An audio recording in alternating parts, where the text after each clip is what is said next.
साबिर शाकिर साहब, अस्सलाम वालेकुम, बहुत बहुत शुक्रिया। साबिर शाकिर साहब, आपका एकदम आपने देखा आज नवाज शरीफ साहब की टेलीविज़न स्क्रीन्स पर वो नमूदार होते हैं, पीटीवी की फीड से तमाम चैनल्स जो हैं वो उनको लाइव नशर करते हैं, तो मेरे जहन में बड़े सवालात आए कि क्या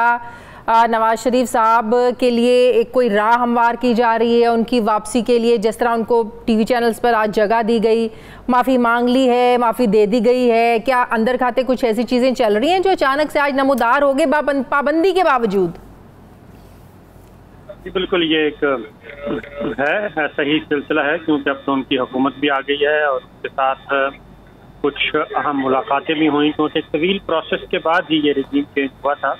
और उस रिजीम चेंज के वक्त नवाज शरीफ साहब मरकजी किरदार थे और वो ऑन बोर्ड थे और इसीलिए शायद अब कोई भी ऐसा नोटिफिकेशन तो हमें नजर नहीं आया कि जिसके बाद कहा जाए कि जी वो पाबंदी वापस ले ली गई है, और ना ही नवाज शरीफ साहब का जो स्टेटस है वो तब्दील हुआ है। इस बारे में उनका वो स्टेटस है, अदालत को मतलूब भी हैं, उनकी सजा भी अभी तक ख़त्म नहीं हुई, लेकिन जो कुछ भी ये इस वक्त हो रहा है ये एक न सिर्फ हैरानकुन है, हैरानकुन भी है और आप नहीं समझते इमरान खान के लिए एक मैसेज भी है? इमरान खान साहब को तो मैसेज उसी वक्त ही चला गया था जब 9 और 10 अप्रैल की दरमियानी जब बड़ी मेहनत के साथ ये सब कुछ किया गया था और उनसे वज़ीर-ए-आज़म हाउस खाली करवाया गया था,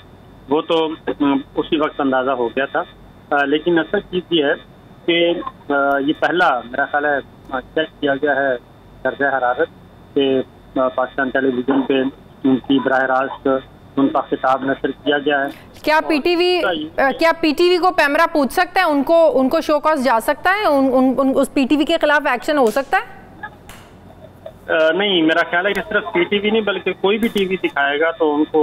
कोई नहीं पूछा जाएगा। ये सिर्फ उनके लिए ये सजाएं हैं जो काउंटर नैरेटिव दे रहे हैं और जो रेजिस्ट करते हैं और जो आइन और कानून की बात करते हैं और रूल ऑफ लॉ की बात करते हैं, डेमोक्रेसी की बात करते हैं। तो इस तरह के इकदाम से तो हुकूमत भी और ये इदारे भी खुद ही फंस रहे हैं ना कि एक शख्सियत पर, एक लीडर पर आप पाबंदी लगाते हैं और दूसरे लीडर पर बगैर नोटिफिकेशन के, बगैर इत्तला दिए ही उठा देते हैं। आप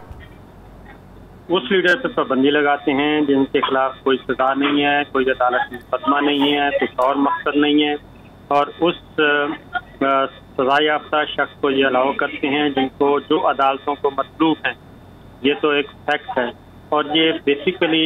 ये भी देखें कि एक तरफ शहबाज शरीफ का प्राइम मिनिस्टर तो शहबाज शरीफ हैं, ये विद इन पार्टी की जो चीज़ें चल रही हैं उसकी तरफ भी एक मैसेज है विद इन पार्टी PMLN के कि वो तो दूसरी लॉबी जो है वो नवाज शरीफ साहब को लेके आई है और अंदर जो टसल चल रही है वो भी एक काफ़ी खतरनाक टसल है कि सागदार साहब ने आना था, वो नहीं आ सके और उन्होंने आके 4 वज़ारतें संभाली, 3 डिप्टी प्राइम मिनिस्टर, और ये सारी चीजें होना, वो एक लंबा प्रोसेस है ना, जाहिर सी बात है वो भी इश्तिहारी हैं, केसेस हैं। जी हाँ, तो ये इसीलिए तो ये सारा कुछ आवाम पूछती है, क्वेश्चन करती है, और जो क्वेश्चन करता है उनको ये। अच्छा, जो कल APC हो रही है उसकी क्या इंपॉर्टेंस है, क्या अहमियत है? 2 बड़े सूबे, पंजाब पाकिस्तान का सबसे बड़ा सूबा तहरीक इंसाफ की हुकूमत है, KPK में उनकी हुकूमत है, तो ऐसे में एक पार्टी जो मेन पार्टी है जिसकी पाकिस्तान में बड़ी आवाज़ है, आवाम की सपोर्ट है, उसको आप APC से बाहर निकाल दें और उस मसले पर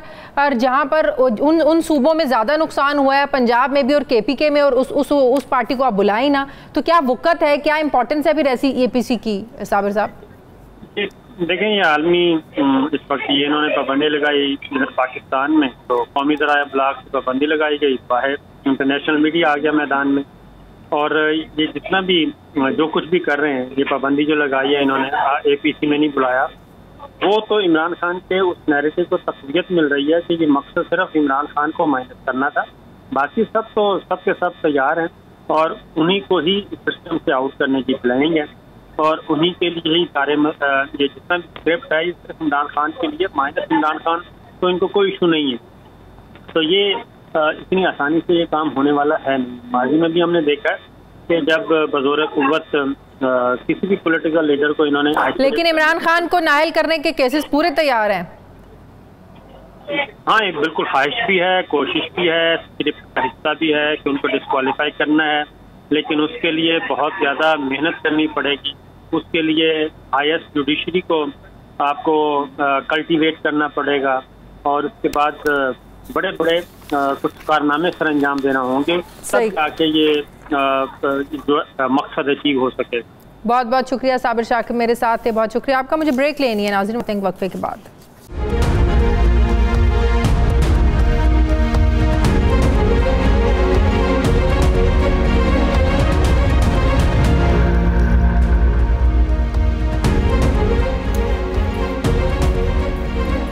ब्रेक के बाद एक बार फिर से आपको खुशामदीद कहते हैं नाज़रीन। मुल्क भर में सैलाब ने तबाही मचा रखी है। अफसोसनाक बात यह है कि हालिया बारिशों और सैलाब के बाद इस कुदरती आफत पर होने वाली बहस को कुछ हल्के सिर्फ सियासी या मुआशी मसले तक ही महदूद कर रहे हैं।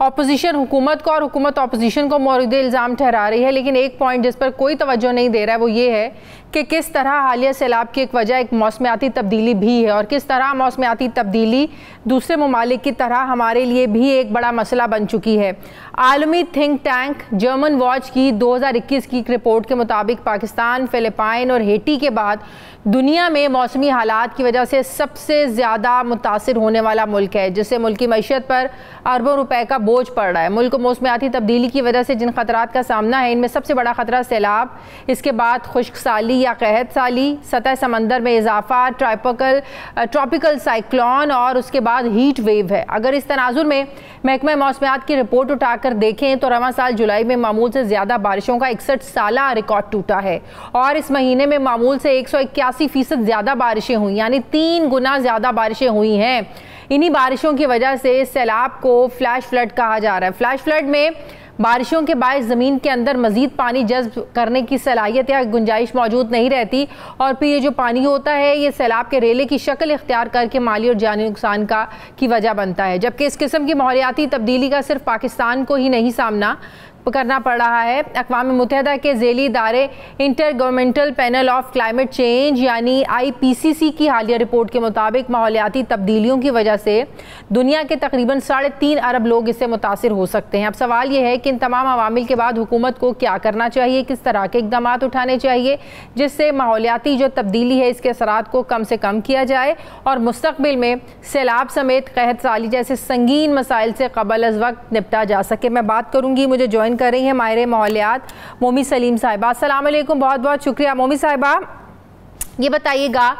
जब 2010 का सैलाब आया था तब भी पिछले रिकॉर्ड्स टूटे थे और कह रहे थे कि पाकिस्तान की तारीख का सबसे बड़ा सैलाब है। अब की बात जो बताया जा रहा है कि तकरीबन 200% ज़्यादा बारिशें हुई हैं, ये किस तरह की मौसमियाती तब्दीली हो रही है और आइंदा आने वाले जो ज़ाहिर है अगला साल है, अगला वक्त है, क्या असरात पड़ सकते हैं इसके? जी बिल्कुल, देखें क्लाइमेट चेंज जो है वो साइंटिस्ट जो है वो आज पिछले 20-30 सालों से इसके बारे में बता रहे हैं और वार्न भी कर रहे हैं। इसमें ऑफ कोर्स डेवलप्ड कंट्रीज का बहुत बड़ा हाथ है कि वो अपनी एमिशंस कम नहीं कर रहे हैं, जिसकी वजह से अब हमें जो है इस तरह की मुसीबत जो है वो लाहक है।